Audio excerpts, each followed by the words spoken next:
The Indian Armed Forces, ladies and gentlemen, are deployed along 3,500 kilometers of the line of actual control. That's the India-China LAC.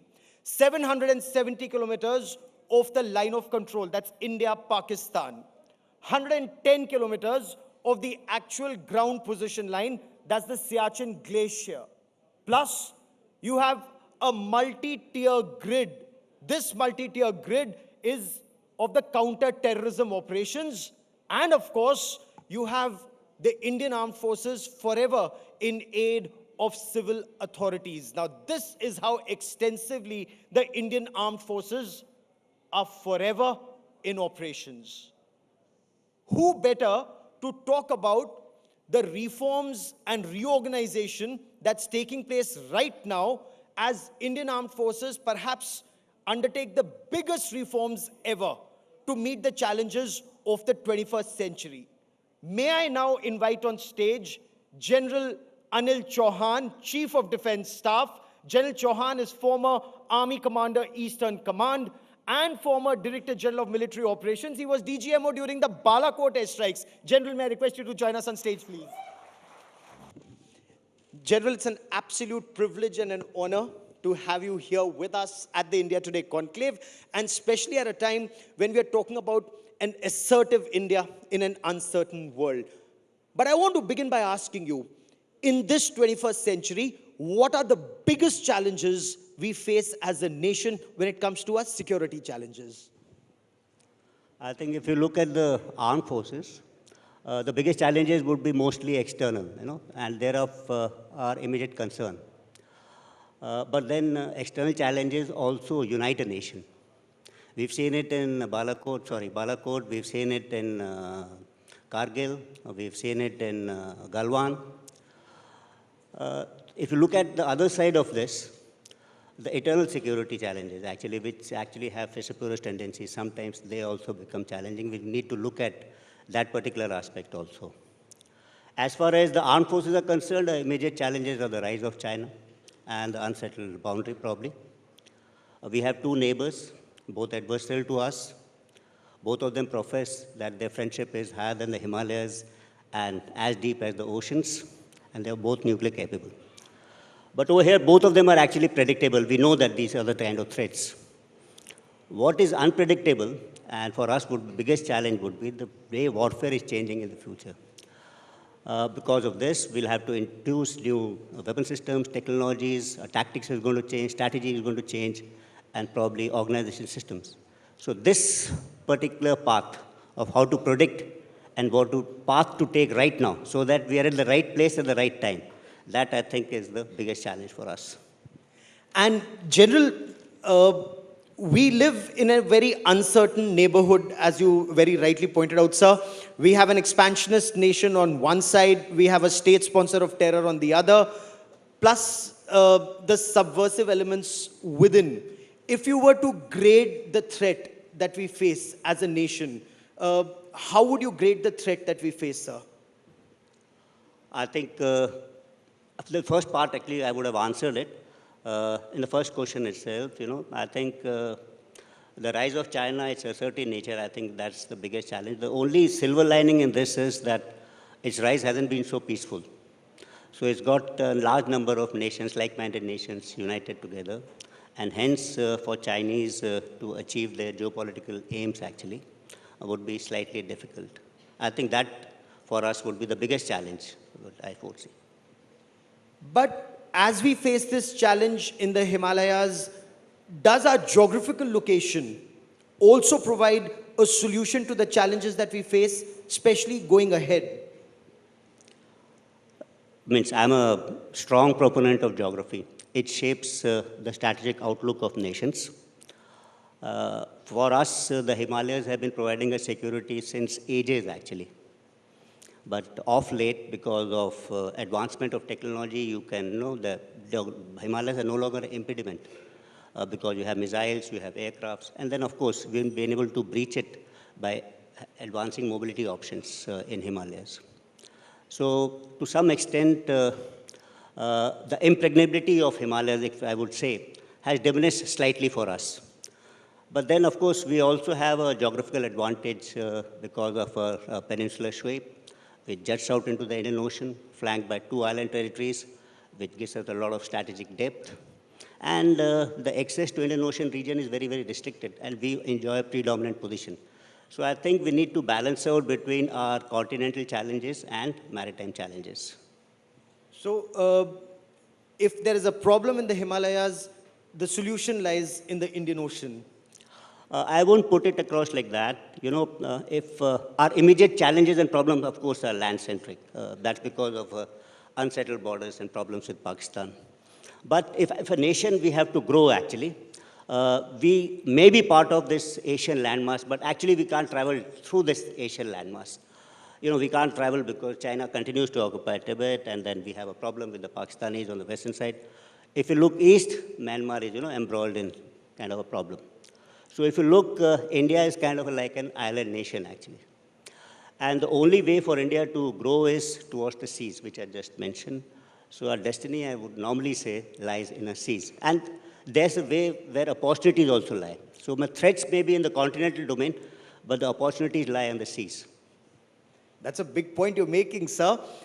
Tell us more about this Divyastra that India has just tested. Why is the testing of the Agni 5, the MIRV, so significant? Let me say that we have a nuclear doctrine which professes no first use. And I think, hence, the credibility of our deterrence has to be very, very high. This particular test actually testifies this, that, the credibility of our doctrine. When we talked about deterrence, there's an element of communication into it. That means we should be able to communicate. If you don't communicate to the adversary what you possess, then the deterrences have got no value. So this particular test is a part of a communication. So this will strengthen deterrence, and I believe in the long run will promote strategic stability in the neighborhood. But right now, I think it's time to congratulate all those people who are involved in the test, especially DRDO. Oh, absolutely. It's a big test, Agni 5. Sir, as we move forward, you're working very extensively on reorganizing our armed forces to face future challenges. How is that reorganization coming along? And what sometimes gives you perhaps sleepless nights on how are we moving forward, and are we moving forward at the pace at which we ought to? Yeah. Let me begin by saying that, change is part of, it's a only constant in life, they say. And organizations who don't change actually will become extinct. Charles Darwin said so, not me. And so that's true for organisms and as well as for organizations. I told you in the beginning, actually, that the warfare is changing rather rapidly. We've got to change for that. Unfortunately for us, for the past 77 years, all the three services have grown independently. They have their own capabilities. They have developed over time a culture of theirs, actually. But now we think, actually, the multi-domain operations are a reality for future and a network-centric kind of warfare. So if we have to do this, all the three services have to combine their capabilities. We also need to combine our capabilities not only in the cyber space, but also in the cognitive domain. So it's the reforms, what we are attempting over here is basically trying to integrate the three services, promote kind of a jointness between them. And jointness is, if I would say elaborate, is something like promoting bonhomie, removing mistrust between the three services. Unfortunately, that existed till some time back. And this will lead probably to a better integration between us. And integration is a physical kind of a process. And there are a large number of domains in which we are thinking that we will be able to integrate ourselves, starting from operations, operational logistics, intelligence, training, HR, legal, a number of such issues. And they are part of a physical process. They have to be made enduring. It's not specific to particular tenure of chiefs and CDSs. So we're trying to put those things in place, and jointness probably would create a bedrock or the foundation for integration, and that would create a foundation for further set of reforms which we are attempting where we will be able to function in a kind of a joint and integrated kind of environment. As you try to achieve this task, uh, there was there was some, if I may use that word, bad blood uh, between the army and the air force, as some had argued, when the air force was seen as a support arm. Where do you stand on this? Is the Indian Air Force a support arm? I mean, that's a tricky one, Gaurav. But I think when armed forces officers use some words, actually, there's a meaning behind it, and sometimes we actually just catch on to a particular word. Probably, and say probably what General Rawat, when he said that, he meant that Air Force is the only service which can support the operations of other two services. And the reverse is not true. That means Air Force can support the land operations, they can support operations in the maritime domain. But the reverse is not true. None of these two services can actually support air operations, which are independent in their own nature, field. So that places Air Force or their operations in a very unique position. And it is so unique that the lure of Air Force actually has prompted other two services also to acquire an Air Force of their own. And today, if you have an Air Force with the Navy, they are part of the executive branch. And in case of the Army, in case this Apaches come in, then probably they'll also be part of a fighting arm. So there's no question of someone being a supporting arm. I think we read too much into this particular word, actually. What he meant was that's a service which can support the operations of other two services. I think that should put the whole thing to rest now. And the three services are on the same page. You're moving forward with the pace at which you want to. You have a roadmap to achieve the goals that you've set out to achieve, sir? We did that right at the beginning. When we set out actually talking to each other, means there was a hiatus after General Rawat passed away for about 9 months. Unfortunately, we lost that amount of time. So, during the first CDS's time, probably there was COVID, and he didn't get time because of that. Physically, meetings could not take place, and then there was this problem on the northern borders. Fortunately for me, nothing like this happened. I had all the time, and I had all the support of the three chiefs with me. In fact, during a first meeting, we organized it at the National Defense Academy. We didn't do it in Delhi. We went back to NDA, we went to the Hut of Remembrance, and then came back for the meeting. And thereafter, it's been, I would say, not so smooth a ride. If they were so simple, actually, to iron out the differences, means I wasn't required then. So it's taken some amount of convincing. Each issue has been debated. We would have met in this past year and 5 months or 4 months. I have stayed as CDS more than 13 or 14 occasions where the Chief of Staff Committee has met. And they have come to certain conclusions, which we have documented. They will form part of a recommendation when the government seeks it from us. Sir, is the work hampered by the absence of a national security strategy? So many years, 7 decades plus after independence, do we have a national security strategy? Do we have stated goals? Or are the armed forces working in silos, unable to fine-tune their doctrines and their strategies because our national security strategy is still work in progress? Let me say like this, Gaurav. When you look at national security strategy, so there's a written document, which you can say is a policy. A policy exists, and then there's a written document. Then there are processes, and there are structures. There are three. All 3 or 4 have to be in place, actually, to succeed. So we have these structures and processes with us correctly. Had we not had that, probably we wouldn't have been able to react to a COVID situation in a very calibrated kind of manner, or what you mentioned as Balakot strikes, or even when we abrogated Article 370. People thought that is going to lead to bloodshed. No. So we were able to do that thing quite smoothly. So the processes and structures are very strong over here. Now let me give you 2 examples, probably the most threatened nation on this planet would be, I think, Israel. And they don't have a written national security strategy. The last one which they wrote was in 1956, Ben-Gurion's time. So they have survived without that. And our immediate neighbor, they came out with a national security policy, which is like a strategy, in 2022 actually. And immediately after that, they went into a whole lot of political crisis, economic crisis. Putting that strategy or the document in place didn't help them. So this later part is important, you know. Your policy is there. Without policy, how do you function? Only the written document is not there. We are clear as to what our structures are, how do we take decisions, strategic decisions. This is all well laid out. We meet regularly. There are a number of structures which we have created. So that helps us. And of course, whenever there's some work on the written part also, they'll do it. So that should not hamper us, actually. Because you have the nation talks about a stated goal. By 2047, we want to be Vikasit Bharat, a developed country by 2047. By 2027, 28, you want to be the third largest economy. That's a stated goal. As far as our armed forces are concerned, do the armed forces also have milestones on what we want to achieve and by when, as we move forward to being perhaps, one of the strongest armed forces in the world?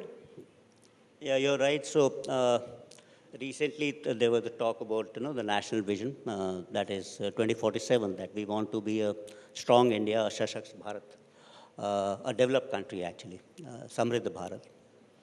And for this, but one of the legs of this would be a military, this thing. You have to be a strong military also. So, Shashakt Bharat should be a part of that Samriddha Bharat, or a developed nation.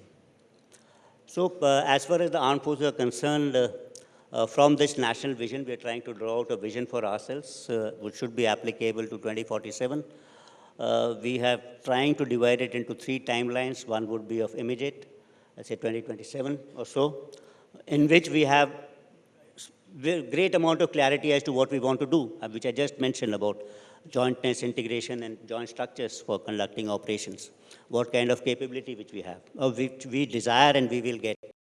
And the second, of course, would be a time frame of 27 to about 37, in which there is also a fair amount of clarity. Now, as I said, from 37 to 47, for the armed forces, it's difficult to predict because any development in armed forces does not follow a kind of a linear progression. So there could be something which is very disruptive, which comes in, like in this particular war. Suddenly the drones have come up, or hypersonics have come up in a big way. So really can't predict very, very accurately for the third phase. But yes, we have some trend lines and we have something in mind what we should be in 2047. We also will try and articulate a vision for ourselves. Maybe give us some time and it will be a standard formulation. Sir, I was hearing one of your closed door interviews in which you'd also said, your interaction with the Forge, where you said you cannot be a strong nation on borrowed weapons. And you cannot win wars with borrowed weapons. What's your thinking on Atmanirbhar Bharat? But first, elaborate on this, sir. And then on Atmanirbhar Bharat should also be there, but operational efficiency of the armed forces should not be adversely impacted. Where do you stand on that? How do we achieve that goal? Okay, I'll take it in a reverse manner. I'll speak about Atmanirbharta first. Sometimes we are looking at Atmanirbharta from a narrow prism of defense manufacturing only. I think Atmanirbharta is slightly more than that. Self-reliance on Atmanirbharta, both these words actually start with self, Atman, looking at yourself. अपने आप में देखने है, जरूरी है ये. And that will lead to self-realization and self-actualization. And that self-confidence which you will get after that. So it has a broader kind of an ambit. Defense manufacturing is a smaller part of it. So, as I said, what you quoted actually, that we can't actually win future wars on borrowed technology and borrowed weapon systems. What actually I meant was, we are trying to chase technologies and weapon systems which already exist. I'm saying again, we are trying to develop a system or maybe a hypersonic missile or a particular ship or a missile which we want, which already exists.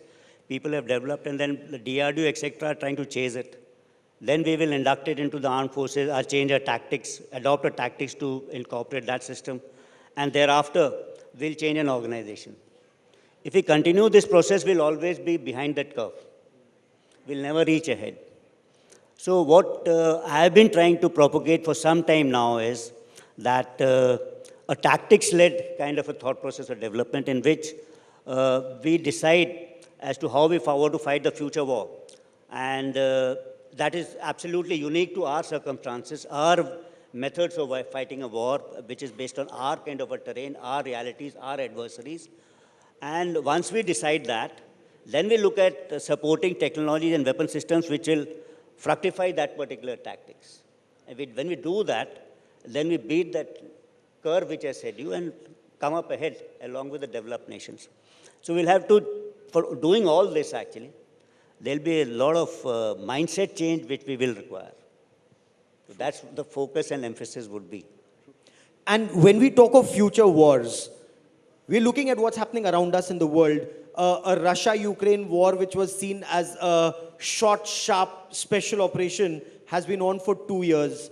Is that our lessons learned from there, and or the Israel-Hamas kind of a situation where hundreds of terrorists enter a country and carry out the kind of mayhem that the Hamas did in Israel? What is the lessons learned from there and the threat that we face in our neighborhood? Every war will produce its own lessons. And we can't extrapolate or assume that these kind of wars will be fought in our context. I think each war, the way it will be fought, is first defined by the politico-military objectives which has been set for that particular war. That is one. And of course, technology would be the second thing. Geography would be another factor, where this war is being fought. The climate, geography, etc. All this will define the uniqueness of that particular war or kind of a conflict.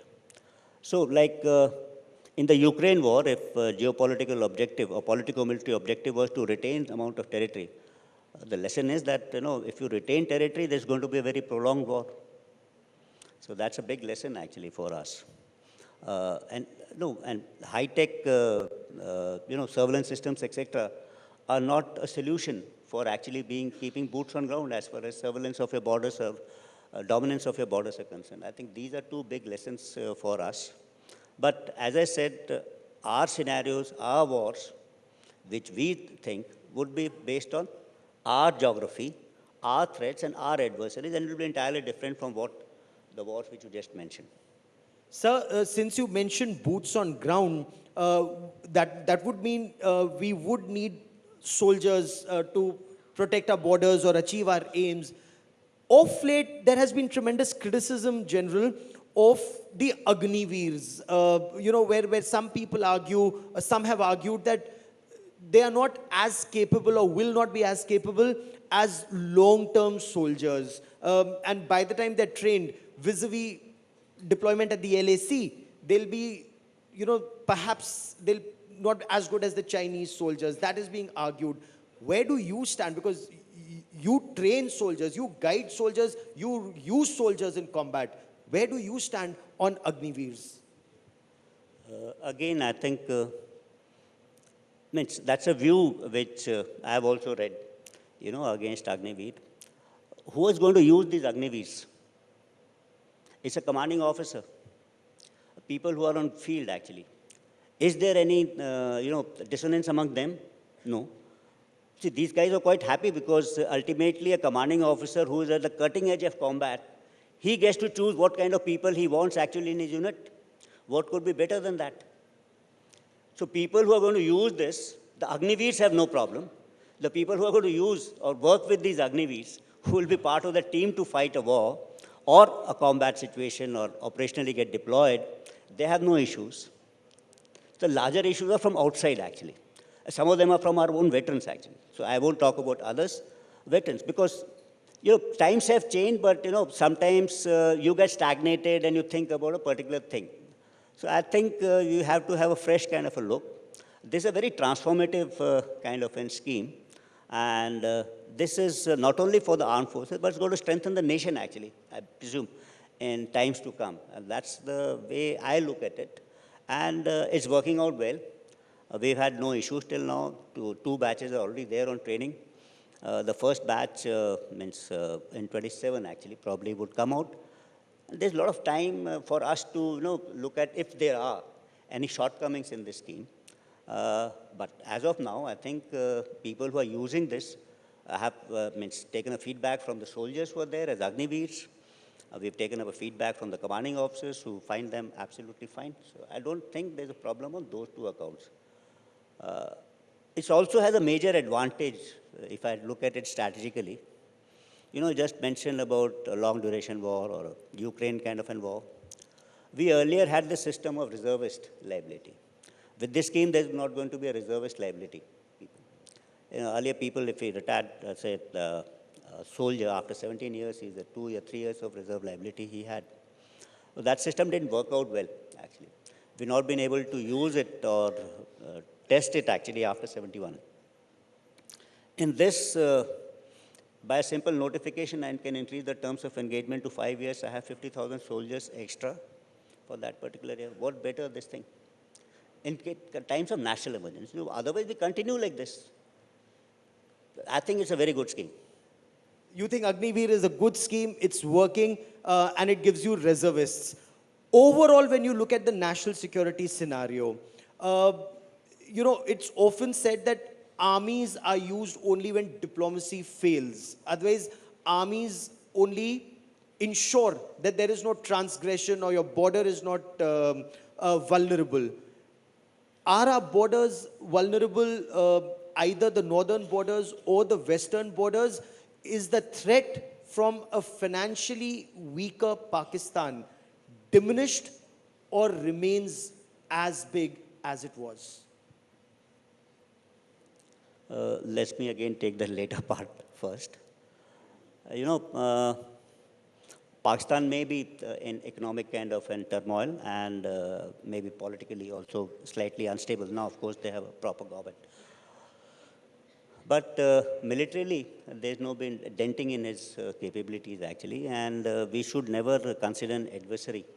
Means we should give full marks to that adversary. That's a better way of looking at things. That's how I look at things. So they retain their capability and they have that capability. So Pakistan remains a threat. So you can't say that Pakistan armed forces will not remain a threat. Yes, there may be a challenge for them to fight a long war because of the current economic problem which they have, but they remain a threat for us. As far the borders is concerned, I think they're reasonably well secure. I just told you, probably today Himalayas were very, very secure for a very, very long time for us. That was, but today as I said, the impediments of geography can be overcome. Today, the technology affords you actually to alter geography. Geography for centuries and generations and millenniums has been the same. It couldn't have been altered. And but today, technology affords you. It can give you mobility today. That's what has happened actually across Himalayas. So you're connecting passes. So a new set of challenges come up, which you didn't anticipate. But then I think we have today resources to take care of our borders, especially the disputed borders in the north, very well. And the bigger role, do you see a bigger role for us in the Indian Ocean region, and especially the Indo-Pacific? How does that hold out for India in the long run? Does that also ensure if we are stronger there, then vis-a-vis Pakistan, we are much in a better position, and vis-a-vis the northern adversary, China, that also puts us on a stronger wicket, does it? Yeah, so I've said that, our future or destiny or opportunities would lie in the Indian Ocean region. And that's a fact of geography, which actually I told you. If you look at our major adversary, the Chinese, and look at their geography, I'll just bring out some facts of geography. So to be a superpower, if they aspire to be, they'll have to control at least 2 oceans. The British actually control the Atlantic and the Indian Ocean region. Indian Ocean, they control because of Aden and Singapore, actually, and India. Similarly, the Americans, they control 2 oceans. As far as Chinese are concerned, actually, they have a trouble. So geographically, they are ringed by a number of islands, actually. So, but anyway, if to be a superpower, they'll have to look at Pacific and Indian Ocean region. If they have to choose between the two, I think Indian Ocean region would be an ocean of choice first. Why? because it sits astride, Europe, Middle East, and the Southeast Asian countries. So between two economic hubs and energy hubs, consumers and users, it strides there. So Indian Ocean will remain important for the Chinese. Unfortunately for them, access to this ocean is also denied because, there are only 4 choke points.